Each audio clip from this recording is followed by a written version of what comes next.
اشرف stories کے دوستو السلام علیکم ورحمۃ اللہ۔ یہ تو پیارے دوستو، آج کی ویڈیو میں ہم آپ کو بتائیں گے حضرت موسیٰ علیہ السلام اور ان کی والدہ نے ان کے بچپن میں کیسے حفاظت کی، اور اللہ تعالیٰ نے ان کی پرورش فرعون جو ان کا دشمن تھا، جن کی فوجیں ہر جگہ ان کی تلاش میں تھی، کیسے حفاظت کی۔ جی تو پیارے دوستو، اگر ہمارے چینل پر آپ نئے ہیں تو ہمارے چینل کو سبسکرائب کر دیں اور بیل آئیکن کو بھی پریس کر دیں تاکہ آپ کو اس طرح کی اسلامی اور معلوماتی ویڈیو بر وقت ملتی رہیں۔ جی تو میرے دوستو، ہم آپ کو بتاتے ہیں کہ موسیٰ علیہ السلام جب وہ پیدا ہوئے اور ان کی والدہ کیسے پریشان تھی، کیونکہ فرعون کو اس کی نجومیوں نے، جادوگروں نے یہ بتا دیا تھا کہ آپ کی سلطنت میں ایک ایسا بچہ آنے والا ہے جس کی وجہ سے آپ کی سلطنت تہس نہس ہو جائے گی۔ جس کے ڈر سے فرعون نے یہ حکم جاری کر دیا تھا کہ جہاں بھی کوئی بھی بچہ پیدا ہو اس کو فوراً قتل کر دیا جائے۔ اسی ڈر کی وجہ سے حضرت موسیٰ علیہ السلام کی والدہ نے فیصلہ کیا کہ جب تک وہ ہو سکے موسیٰ علیہ السلام کو چھپا لے، حکام کی مخالفت کرتے ہوئے، اور اسے اپنی عاجز رہائش کی حدود میں چھپاتی رہی۔ ہر روز وہ اپنی کھڑکی سے باہر جھانکتی، اس کا دل پریشانی سے دھڑکتا اور اپنے بیٹے کی حفاظت کی امید کرتی، لیکن جیسے جیسے دن ہفتوں اور پھر مہینوں میں بدلتے گئے، وہ جانتی تھی کہ وہ موسیٰ کو مزید چھپا نہیں سکتی۔ مایوسی کے ایک لمحے میں اس نے ایک منصوبہ بنایا جس سے اس کے بیٹے کو ایسی زندگی کا موقع ملا کہ جو وہ فراہم نہیں کر سکتی تھی۔ بھاری دل کے ساتھ اس نے احتیاط سے ایک چھوٹی سی ٹوکری تیار کی اور اسے نرم کپڑے سے باندھ دیا۔ موسیٰ علیہ السلام کو اندر رکھ کر اس نے اس کی پیشانی کو بوسہ دیا اور اس کی حفاظت کے لیے سرگوشی کی اور اس کی حفاظت کے لیے دعا کی۔ اس نے اسے طاقتور دریائے نیل پر چھوڑ دیا اور اس امید پر کہ تقدیر مداخلت کرے گی اور اسے حفاظت کی طرف لے جائے گی۔ دن راتوں میں بدل گئے اور راتیں ہفتوں میں۔ جب وہ اپنے بیٹی کے قسمت کے بارے میں بے چینی سے انتظار کرتی رہی، لیکن تقدیر کے ایک موڑ میں موسیٰ علیہ السلام کو فرعون کی بیوی نے اس وقت دریافت کیا جب وہ دریا میں نہا رہی تھی۔ شیر خوار بچے کی معصومیت اور خوبصورتی سے متاثر ہو کر اس نے اسے اپنے طور پر پالنے کا فیصلہ کیا۔ فرعون کی بیوی نے اس کو لیا، اس چھوٹے سے بچے کو لیا اور محل میں لے کر چلی گئی۔ فرعون سے کہا کہ یہ میں اپنا بیٹا بناؤں گی اور اس کی پرورش میں خود کروں گی۔ جی تو پیارے دوستو، جیسے جیسے حضرت موسیٰ علیہ السلام بڑے ہوئے، انہیں اپنی قوم بنی اسرائیل اور جو مصریوں کے غلام بنائے گئے تھے ان کے ظلم اور ناانصافی سے آگاہ ہوتے رہے۔ ایک دن اس نے ایک مصری ٹاسک ماسٹر کو ایک اسرائیلی کو گالی دیتے ہوئے دیکھا اور غصے کے عالم میں موسیٰ علیہ السلام نے غیر ارادی طور پر مصری کو قتل کر دیا۔ سزا کے خوف سے وہ مصر سے بھاگے اور مدین کے سرزمین پر پناہ لے لی۔ مدین میں حضرت موسیٰ علیہ السلام ایک کنویں کے پاس پہنچے۔ انہیں چرواہوں کا ایک گروہ ملا جو دو عورتوں کو اپنے ریوڑ کے لیے پانی بھرنے سے روک رہا تھا۔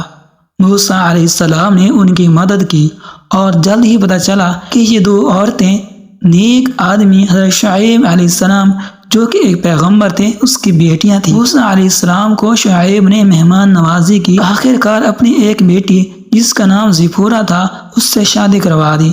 اس دوران حضرت موسیٰ علیہ السلام کو ایک اہم واقعہ پیش آیا جسے جلتی ہوئی جھاڑی یا جلتے ہوئے درخت کے نام سے کہا جاتا ہے۔ اس نے ایک آواز سنی جو اسے اس جھاڑی سے پکار رہی تھی جو آگ لگی ہوئی تھی لیکن شعلوں سے بھسم نہیں ہو رہی تھی۔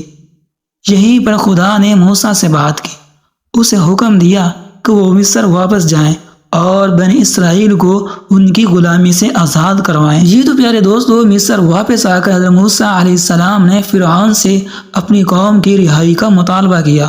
اپنے بھائی حضرت ہارون علیہ السلام کی مدد سے جو کہ نبی بھی بنے، موسیٰ نے فرعون کو بنی اسرائیل کو جانے پر آمادہ کرنے کے لیے کئی معجزات دیے، جن میں اس کے عصا کو سام میں تبدیل کرنا اور زمین پر طرح طرح کی آفتیں نازل کرنا شامل ہیں۔ آخر کار متعدد آفتوں کو برداشت کرنے کے بعد فرعون نے ہچکچاتے ہوئے بنی اسرائیل کو رہا کرنے پر رضامندی ظاہر کی۔ موسیٰ علیہ السلام نے انہیں بحیرہ احمر کے ذریعے پہنچایا، معجزانہ طور پر الگ ہو گیا جس سے وہ فرار ہو گئے، جبکہ فرعون کی تعاقب کرنے والی فوجیں بند پانی میں ڈوب گئیں۔ اپنی آزادی کے بعد بنی اسرائیل نے 40 سال صحرا میں بھٹکتے ہوئے گزارے۔ دوران حضرت موسیٰ علیہ السلام کو 10 احکام اور دیگر قوانین کی شکل میں وحی ملی، جس کی بنیاد موسوی قانون تھی۔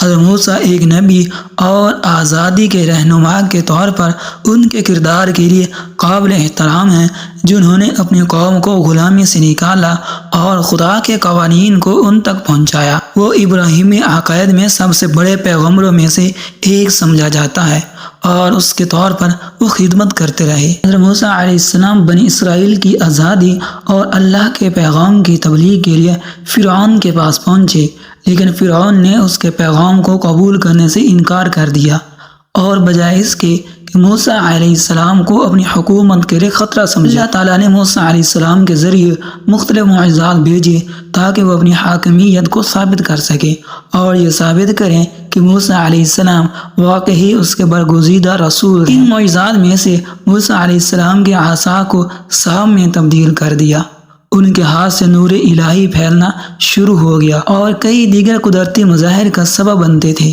ان معجزات کو دیکھنے کے باوجود فرعون اور اس کے حامی اپنی ضد پر ڈٹے رہے اور بنی اسرائیل پر اپنا ظلم جاری رکھا۔ اس کے بعد اللہ نے ان کی نافرمانی کی سزا کے طور پر طاعون کا ایک سلسلہ بھیجا، جو کہ ایک بیماری ہے جس کا آغاز دریائے نیل کو خون میں تبدیل کرنے سے ہوا۔ اس کے بعد مینڈکوں کا عذاب اللہ تعالیٰ نے فرعون کے قوم پر نازل کیا۔ اسی طرح جوئیں، ٹڈیاں اور دیگر وبائیں آنا شروع ہو گئی۔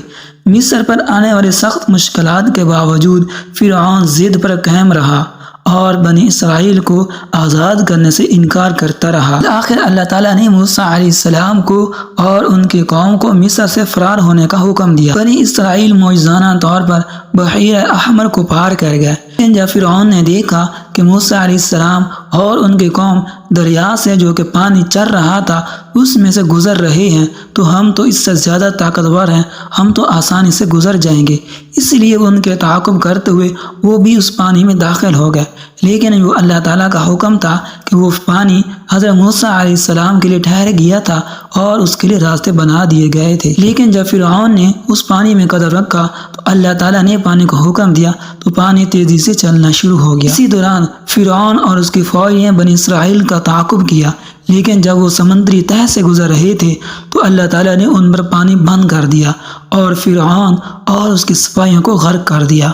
اس واقعے کو سمندر کے تقسیم کے نام سے جانا جاتا ہے اور اسے خدائی انصاف اور نجات کی علامت کے طور پر بھی دیکھا جاتا ہے۔ حضرت موسیٰ علیہ السلام اور فرعون کا قصہ حضرت موسیٰ علیہ السلام کے ایمان کی طاقت اور اللہ کے پیغام کی مخالفت کرنے والوں پر ہونے والے نتائج کو اجاگر کرتا ہے۔ یہ رب العزت کی مداخلت اور اللہ کے احکامات کی اطاعت کی اہمیت ہے اور اس کی وجہ دہانی کے طور پر بھی یہ کام کرتا ہے کہ اللہ تعالیٰ اپنے برگزیدہ بندوں کی کس قدر مدد کرتا ہے۔ جی تو میرے پیارے دوستو، اگر آپ کو یہ ہماری ویڈیو پسند آئی تو لائک کر دیں اور ایک اچھا سا کمنٹ کر دیں، اور اگر آپ نے ابھی تک ہمارے چینل کو سبسکرائب نہیں کیا تو ہمارے چینل کو سبسکرائب کر دیں اور بیل آئیکن کو بھی پریس کر دیں تاکہ ہر نئی آنے والی ویڈیو آپ کو بر وقت مل سکے۔